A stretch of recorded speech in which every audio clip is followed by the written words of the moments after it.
What is up, YouTube? It's your boy Nexus here. We finally have our green screen. I am so excited for this, so I couldn't wait to make this video. It took a little longer than expected though. We had issues at the RV park, we lost power, and of course life gets in the way. But I just wanted to bring to you guys two of my top methods for making money in the marketplace and not really having to grind the marketplace too hard to do it. So without further ado, we'll just go ahead and hop into this video. As always, guys, be sure to hit the like and subscribe button if you do enjoy this content, and also let me know if you want me to do live of market talk, like the day before, say a pack drops on Friday. I get on Thursday night, talk about what I think is going to happen, how the market's going to move, either up or down, what cards you should sell and hold. So let me know what you think. Let's get into this video. All right, let's talk LTDs, YouTube. LTDs are limited cards that come in packs for up to 48 hours after the release. The Ultimate Alumni had these LTDs on their Thursday drop last week, so I was monitoring Jalen Ramsey and Marcus Mariota. I personally wanted to use Marcus Mariota and see what he was like. I'm a scrambling quarterback, so this was super exciting for me to get this, and basically here I'm monitoring it. Within the first 48 hours, the cards are usually cheaper than what they're going to eventually go for. I always suggest getting 2 LTDs if you can, and holding one to sell immediately, and then holding one to sell for when it increases and decreases in value. But basically, I just stayed in here, monitored the marketplace, and was constantly grinding, looking at it. So as you can see here, Jalen Ramsey is 447 as of today, Sunday the 28th. He is 700,000 or more in the marketplace. So that should just let you know how much of an increase there can be if it's a really good card.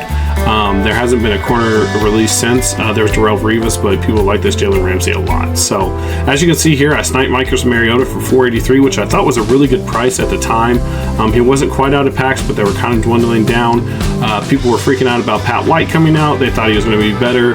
I just, in my mind, didn't think that they were going to release an LTD that was better or not valid or not the best card 2 days later. But that was just me. I took a gamble. Could have been wrong. So again, I sniped another one for 480, and I stayed in and was just monitoring the prices. 480 and 483 are really, really good prices for Marcus Mariota. I don't know if you guys have used him. Let me know if you used him. Type Ducks in the chat if you have.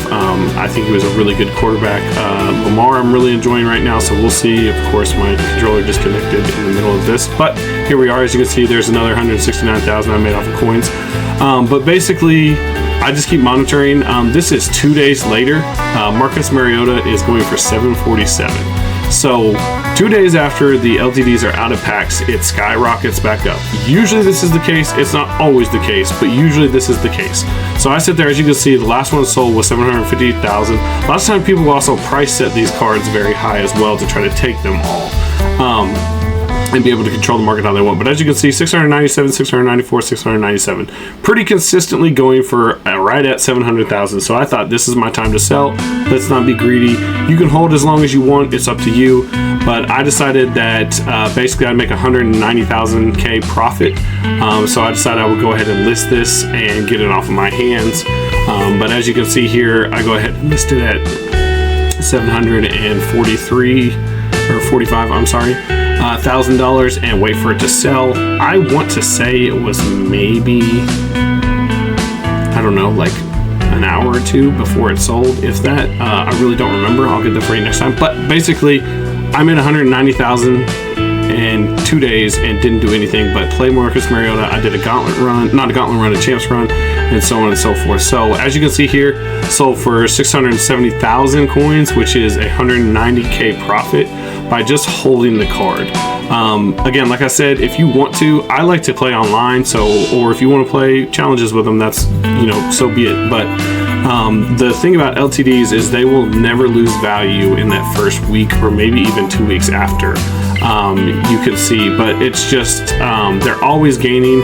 They're always lowest usually before the 48 hours is up. When the 48 hours is up and you can't get them anymore, you'll just slowly see them kind of creeping up. As you can see already in the Roquan Smith and who was the other LTD from today, or this week, Christian McCaffrey. Everybody thought Christian McCaffrey was going to be, or Chris Johnson was going to be better than Christian McCaffrey. He's not in any statistic but trucking. So CMC is the better back. So people were selling to get the Chris Johnson, who I think was like $383 out of the gate, so he's probably going to be extremely affordable. So people are going to go back and want to get the CMC that they can no longer pull from packs. So it's basically a simple logic, selling or high in demand and selling while the card is high and low, snagging it off the marketplace. So it'll be interesting to monitor. I got a Christian McCaffrey today for $408, and I'm pretty happy with that. I saw him drop down to like $386, I think was the lowest I saw, but they're already going back up in price. Roquan Smith was absolutely absurdly low. A buddy of mine got 4 for $270. I got one for I think it was $280, and then the other one was $318. I know that for sure. Oh no, it's $297. I'm sorry.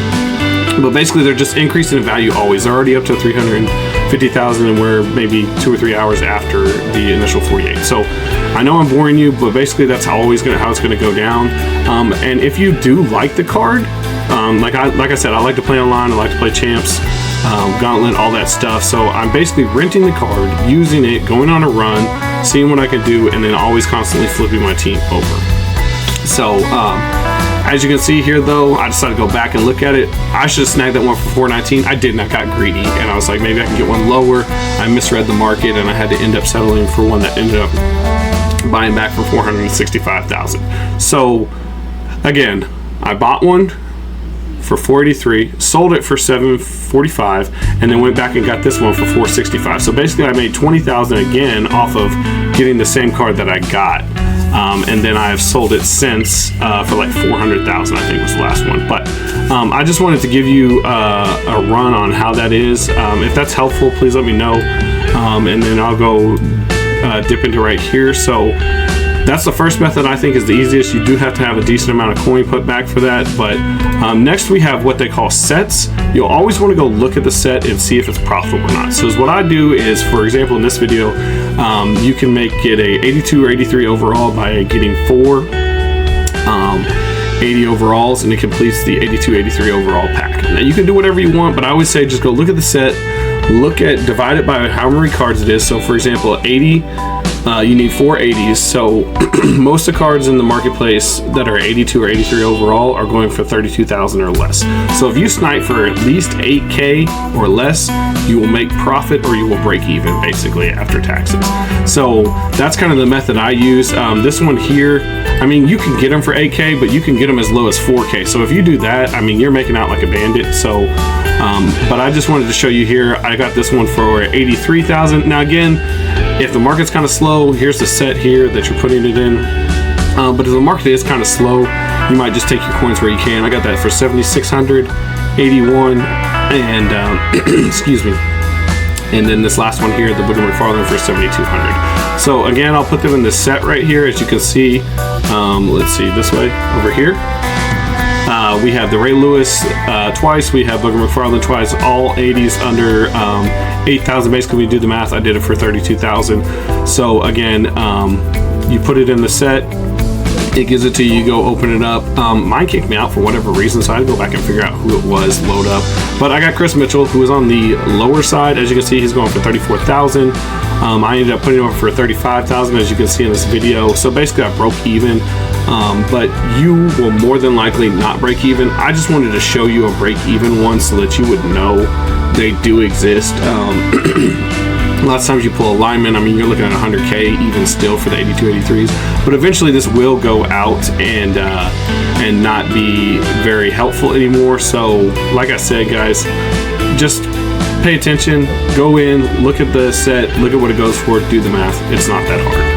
As always, guys, thanks for tuning in. Those are the top 2 methods for me that I use in the marketplace, so please let me know if they're helpful. Again, if you want me to go live days before drops and we can discuss prices of cards, when to sell, when to not, just type live in the comments and I'll get to doing that. As always, guys, thanks for being here. Y'all have a nice night.